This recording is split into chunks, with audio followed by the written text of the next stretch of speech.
So we're going to pre-flight this 152 at the Flying 20s here, and going to give you an idea of what you're looking for, what should be done before every flight.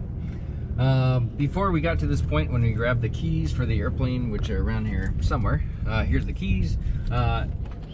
In the office, you would have checked the squawk list next to the keys, made sure that the aircraft didn't have any squawks like a flat tire, maybe a rough running engine, or something like that. If the aircraft is unairworthy, potentially deemed by the previous pilot, there's an orange sheet they put in front. It says aircraft grounded, and you would need to call the maintenance officer and find out why. You can look on Schedule Master, and it'll say why. Anyway, grab the keys and go over to the maintenance status board. You'll see some numbers and dates on there. You want to make sure that the dates are in the future and the hours that are posted are ahead of what the aircraft actually is right now. So you come out of the aircraft, you see a certain number on the dash, like, oh, was it ever done?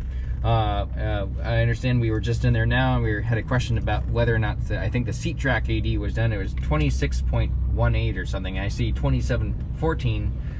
It was probably done. And so maintenance time is always done off TAC time, and then billing is done off of Hobbs time, okay? And so if you have a question, I guarantee it was already done. I will vouch for this flight and take responsibility for that. In future flights, call the maintenance officer and make sure it was actually done. So we've walked over the aircraft, and it's time to do the actual pre-flight. So there's a couple ways to do this. We have the pre-flight checklist with us. We have presumably completed the I'm safe and PAVE checklists already. And we come out to the airplane. First things we want to do, the fuel truck's kind of far away. And so make sure the prop is clear, turn on the master switch, check how much fuel is in the plane. And it looks like it's a little low, so I'm going to go ahead and call the fuel company while we do this. If we go out and do maneuvers with not enough fuel in the airplane, perhaps at minimum tank capacities, and what happens is the engine might stop running with certain bank angles, okay? Say we're maneuvering the traffic pattern, and that would not be a good thing. So I'm going to call a fuel number and let them know where we are, which we are at Road, Quebec, and the tail number is 67384, and I usually also let them know how much fuel I want. Now when the fuel truck does get here, you want to, if you're in the office, come to the aircraft, make sure that the fuel truck says 100 low lead on the side, or 100 LL, and hey, how's it going? Can I get avgas for Cessna 67384 in Road, Quebec, please? Full tanks.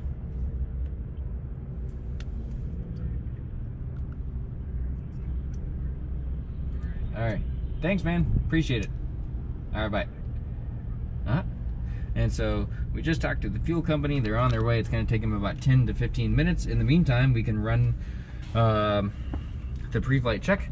So if you have a lesson, if you know you're coming, if you're going to say fly at noon, a good thing to do is get here a half an hour before the lesson.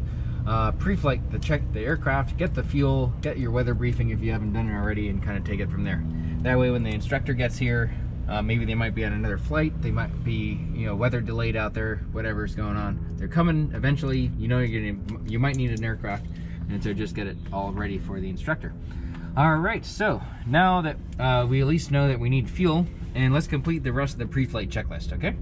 So the weight and balance form, I did one for the flight earlier. I'll talk about it in a different time.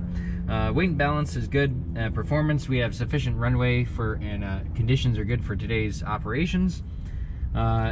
Aero documents, airworthiness and registration are back down here. You don't need to physically verify these before every flight. If everybody did that, they would be ripped up. Just verify that the date is correct on the registration, that it's in the feature, and that the airworthiness certificate is legible, okay?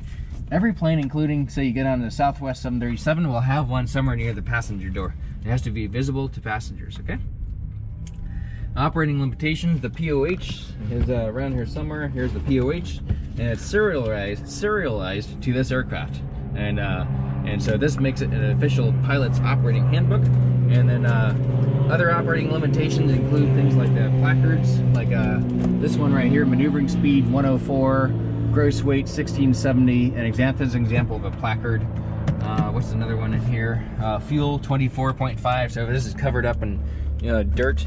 Clean it off to make sure you can read it, and kind of take it from there. Okay. Other examples of placards include the top of the wings near the gas caps, there's a indication about what kind of fuel, 100 or 100 low lead, that can be used in the aircraft, and the fuel tank capacity, which is about 13 gallons.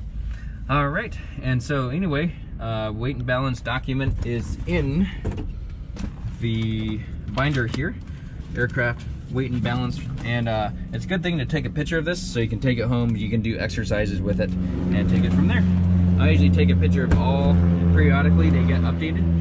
If something changes on the aircraft, they remove or add instrumentation, or they reweigh it. Ends up, every time they reweigh it, actually gets heavier for some reason, even if they take stuff off.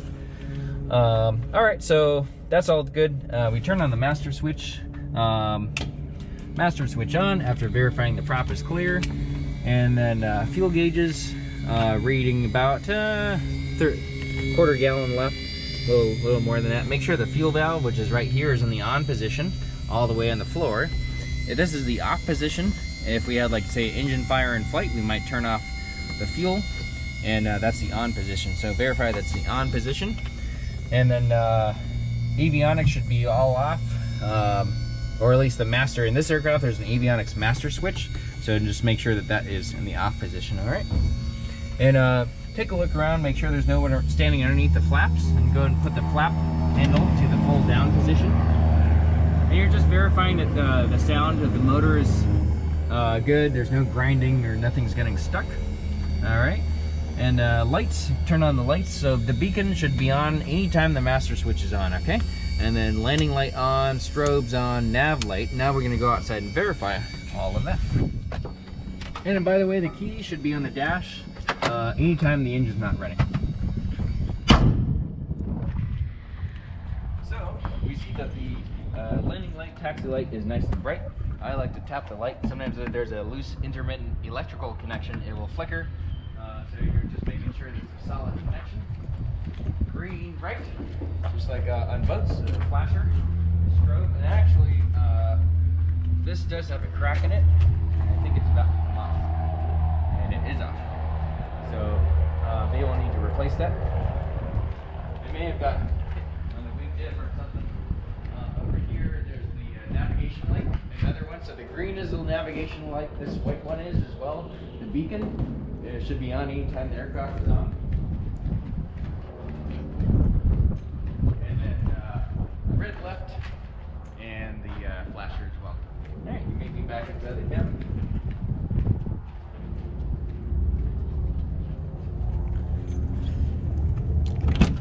All right, we're here back inside the cabin. We're going to turn off all the lights except for the beacon light. All right, at this point in time, we can go ahead and turn off the master switch. Verify master switch off. All right, at this point in time, we go ahead and grab the, if there was supposed to be a control lock and the pitot tube cover installed, we would have, I would have done this early on when I checked the fuel gauges. I would have taken out the control lock unless it was very gusty to prevent the controls from banging around in the wind, okay? And the pitot tube cover should be taken off. If this is left on the airplane, then we might not get airspeed indication, okay? So we grab the dipstick, grab the fuel cup, and Cessna Preflight starts in the cockpit and then wraps around the aircraft. I'll see in a second. So it began inside the cabin, and we're going to immediately come out, and in the POH it shows the Preflight walk around, and so it starts in the cabin, and then we start walking around the airplane. So right now we're looking for any loose rivets or screws or anything of that matter. And this is an example of a rivet. If it's popped, you might see a space between the metal, and maybe someone hit the tail or subjected the aircraft to large loads. Okay. There's an inspection panel like this one. Tap it to make sure it's tight. And here we have the horizontal stabilizer. Make sure it's just nice and firm. This will counteract any, it's kind of like a seesaw. So this is pointing down, the force goes down while the main wings pull up, right? So this is a stabilizing force. That's why they call it horizontal stabilizer. Coming down to over here, the elevator, we make sure we have a counterweight. Kind of reduces flutter if there is any on the elevator, as well as makes it a little easier to control the kind of like the oil rigs or the oil pumps. They have that, you know, that big motion to pull the oil out of the ground, counterweights to make it a little easier to move. Or another example is a railroad crossing arm will have counterweights, and it just makes it the whole assembly easier to move. All right, we'll take off the tie down unless it's very windy. And while we're underneath here, we'll make sure that the skid protection is good. This is not bent. There's no damage to the rudder or anything. We're looking for what's called a castellated nut and its pin. So there's an example of one right there. Castellated nut and the pin, kind of like New England, oh sorry, like England, and maybe they had tribes in the past that were shooting arrows into the castle, right? So this one made it all the way in and killed the king, unfortunately. Here is a rudder cable. We're gonna make sure that's nice and secure. And then there's a castellated nut and the pin for the horizontal, for the elevator. And then if you come up over here, you'll see that there's another one right there. So make sure that all the cable is secure, everything's looking good. Okay, fuel truck is here, and we're gonna verify that it says 100 low lead on the side. And I'll vouch for you that there's a sticker that says 100 low lead. Hey, Hunter, on the side that says 100 low lead. Okay, so it's the right kind of fuel. Here we have the elevator. It's tapped in 3 places. 1, 2, 3. It's secure, and a counterweight to make the control a little bit easier to move in flight. This is rudder trim.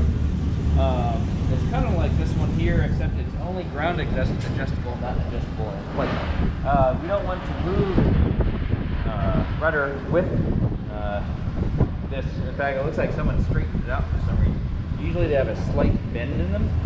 And on this side of the elevator, sorry, the rudder, just making sure everything's looking good. Everything's nice and secure. Pull up the elevator, ensure that on the trim right here, this is the trim section of the elevator. It should castellated nut and pin, and over here castellated nut and the pin on the rudder cable. And then one word while the fuel truck is here, if you happen to be pre-flighting and say it shows up, don't turn on the master, don't check the lights, leave all that stuff turned off to prevent risk of starting a fire. In any case, over here we have the other side of the elevator. There's a counterweight right there, inspection panel, or half of one, and inspection panel underneath here, another one here. Just make sure all these screws are nice and tight. There's no popped rivets or any damage. All right. And so here we have the right passenger door, making sure that it closes securely. And by the way, when you go out to flight, make sure that you have your seatbelt web on the inside. Otherwise, this will flap in the wind. It'll kind of scare you initially. You're like, what is that? Make sure that this is secure. Otherwise, this will flap in the wind. Okay? All right, so come up here, push those up into the fuel check valve. Make sure there's no water or any other debris. If you get any avgas on you, wipe it off. It's not good for your skin. All lead that gets into you stays in you. The body doesn't have a way of getting rid of it. All right, so the door looks good. The bottom of the wing, come down here, make sure the tire looks good. I apply a little pressure, make sure its tire pressure is good. Come down here, you'll see that there's a castellated nut and the pin on the side here, and the cap for the valve stem. All right, you can go ahead and put the chocks like this, unless the aircraft is on a slope so it doesn't roll away. And over here on this side, this is the brake rudder. We're making sure that there is sufficient thickness. And then the pads, brake pads, there's enough meat on the pads, and there's no leaks underneath the brake lines, okay? Coming up here, we have the flap assembly for at least the right side of the aircraft. There's these tracks right here. You want to make sure that they're straight and they're not bent. If they're bent, maybe someone put the flaps down above 85 knots and may have bent them. Thank you, Henry. Yeah. And so then we have an actuator. Just make sure that's nice and solid. It might have a little bit of rattle, that's okay. And inspection panel, another inspection panel, another track. Jiggle this up and down, make sure it's good. And there's some lock nuts on here. Just make sure there's a nice and tight. All right, another inspection panel. Coming up over here to the aileron, we see that the There's inside of this assembly, the hinge, there's 4 nuts in the pin, 4 nuts in the pin, and a lock nut for the actuator. Down here, 3 counterweights to reduce flutter and make it a little bit more, little less weight on the controls when you're trying to maneuver. 4 nuts in the pin, and just make sure that the ailerons move in opposite directions. If they move in the same direction, maintenance misrigged the aircraft, and you will have a control problem when you get airborne. Okay, come around to the side, make sure everything's looking good. Come to the tie down, take the tie down off. Unless it's very windy. You can just coil this up here, leave it like that. Alright, and then inspection panel, just make sure the strut, which holds up the wing, is nice and solid. Alright, here we have an air inlet for the cabin vent, and avionics air invent into the back of the panel. This may be open. This is the cabin air vent as well. Right here we have the access door for the engine oil dipstick, and unscrew it. You get a minimum of 4 ports, maximum of I'd say 7 maximum. Anything more than 6, it's just going to purge out the exhaust and coat the bottom belly of the airplane. Okay, so generally 5 to 6 ports maximum. There's a fuel strainer right here. There's with a pull knob on it. It activates a valve in the fuel strainer area. We can drain off whatever's left, fuel's left in the bowl. Down here, come down here, find the pipe, insert this inside, pull on the handle for a couple seconds. Looks good. If we don't see any debris, and we're gonna take a look inside, make sure that there's no animals, birds, nothing looks unusual. Maybe if the previous student pilot that flew it had a nose gear landing, and they may have bent the firewall, which is the firewall is a line that runs along here. The engine and everything is bolted to that, right? And so maybe you see like a large dent in the firewall, and maybe it indicates that someone had a prop string or some other damage, right? And so now you can close this. On the side, by the way, it mentions what kind of oil to use. Just use a 100W oil. It's inside the hanger. And one word about the dipstick: make sure it's not too tight. Just a little bit of tension on it. If it's too tight, then we need a tool to remove it, which means it's too tight. Make sure these screws for the cowling, it's called the cowling, are nice and secure. And while you're working around the prop, mind the prop arc. So your body, you should minimize the amount of time that you cross the prop arc. Okay? Treat it like a live gun. It could go off any time. Alright, so now comes the time to check the fuel for this tank. Somewhere in this area here is the fuel tank, and it's full of gas right now because we just got fuel. So anyway, now there's the moment to climb up on board. There's a handle on the side here. Conveniently, non-aircraft have this or the step. Sometimes you'll have to use a ladder. And so anyway, you put 1 foot here, one hand here, another hand right here, and you just kind of move your center of gravity up to this area here, stand on one leg, and you'll balance nicely. Sometimes you can put your knee underneath to help stabilize yourself. I've gotten pretty good about holding all this stuff. You'll need the dipstick for sure to measure off how much fuel is in the tank. It works by inserting into the tank until you find the bottom. Put your finger on top and then pull it out. It's just like sampling a drink at a bar. Make sure it's all the way down, and then pull it, read it off, say 12 gallons, and then you know exactly how much is in there. Another word is on the side, it says what kind of aircraft and how many gallon capacity, right? So make sure it's the right dipstick. Maybe someone didn't swap out a 172. All right, let's take a look. So I'm at the top right here. I have the fuel cap in my hand. I have the fuel cap in my hand. It's painted red, and I'm going to go ahead and put the dipstick in, cover the top, and I read off 12 gallons. And you can let go and drain it back in the tank. Go ahead and put the cap back on. Anytime you leave the aircraft, you get distracted for some reason, always make sure you put the caps on. You invariably forget, and that's the day you go fly. And actually the low pressure on top of the wing right here will actually suck the fuel out of the tank. Okay? Alright, just make sure the top of the wing looks good. There's no bird's nests or anything.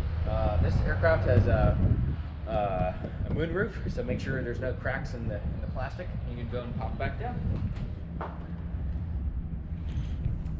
Over here we have the exhaust pipe. I was taught it a couple of different ways. If the engine hasn't been running in a while, you can take your hand and make sure it's nice and tight. If there's a crack in the exhaust, carbon monoxide could enter the cabin. You might get a headache and not feel so good.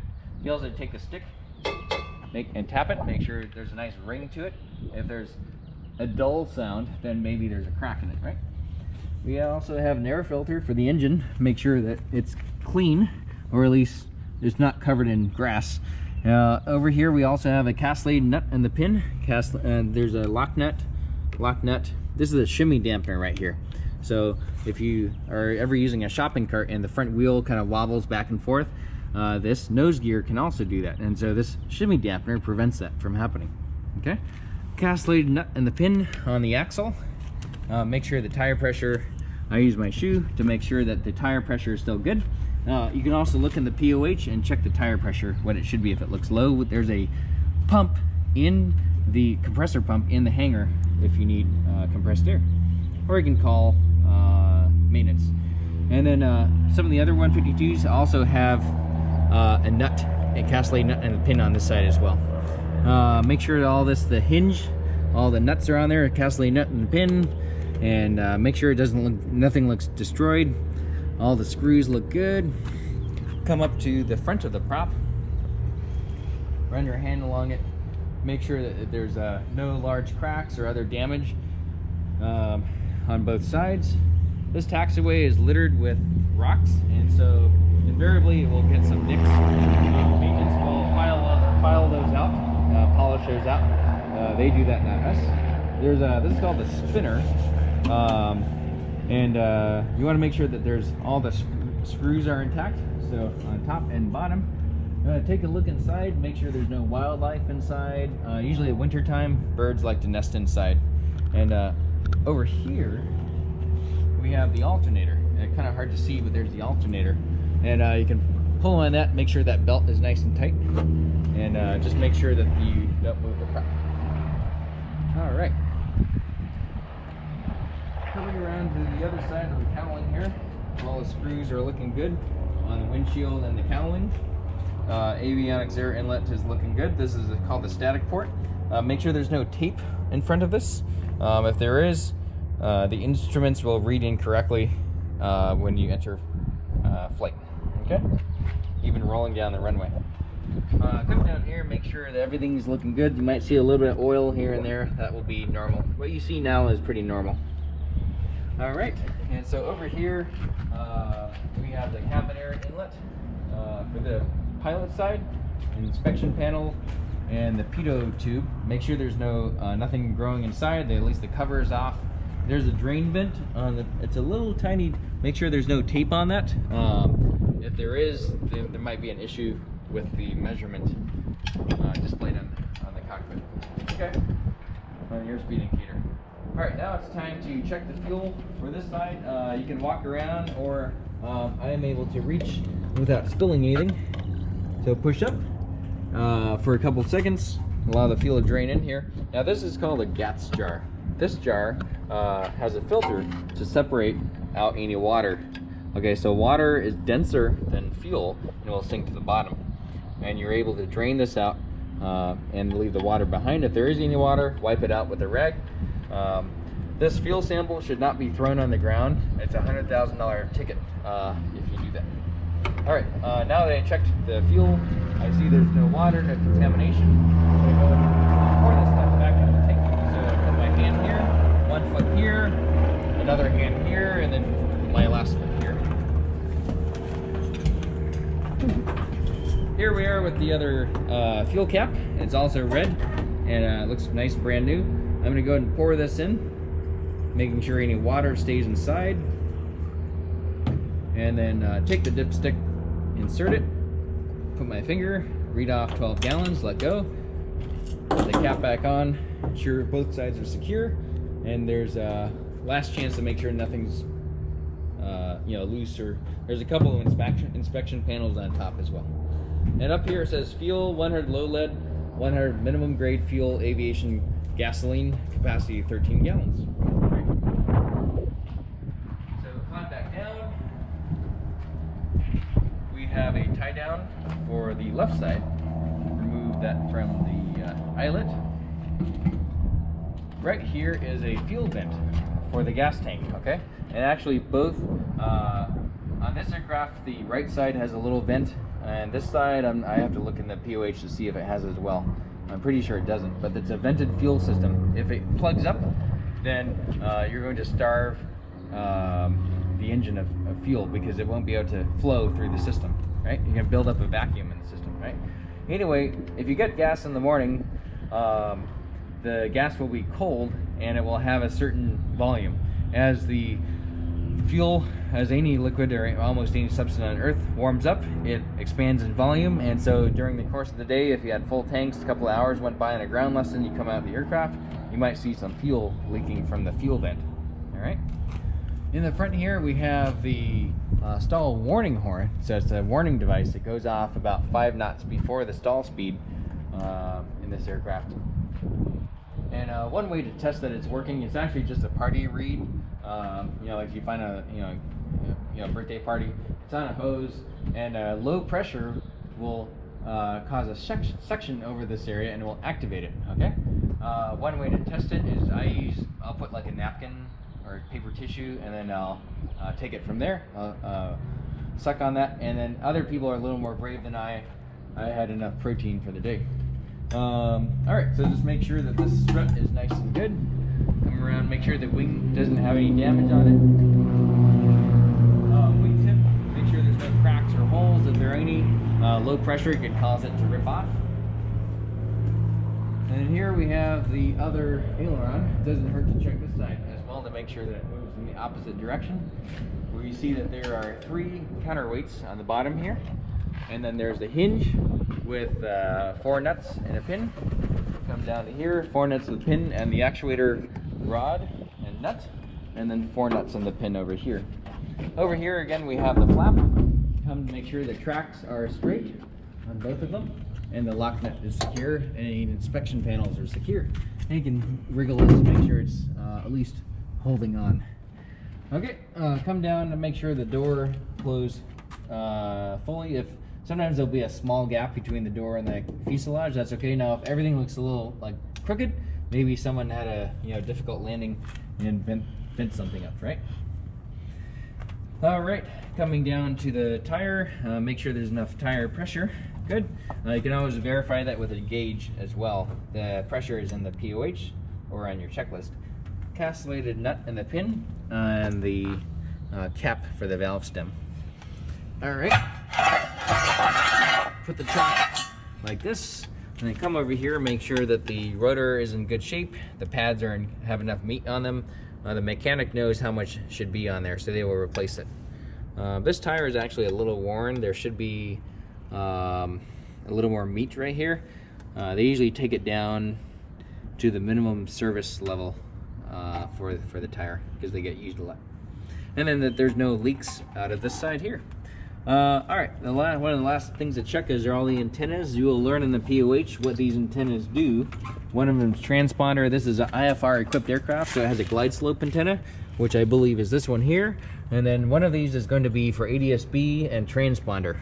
So there's a couple other fins on the bottom here. Watch your head, and then come around to here. We see these antennas here. That is the VOR navigation antennas. And then over here we have the ELT, emergency locator transmitter beacon antenna. And then on top we have this aircraft has 2 communication radios, and so there's 2 comm antennas.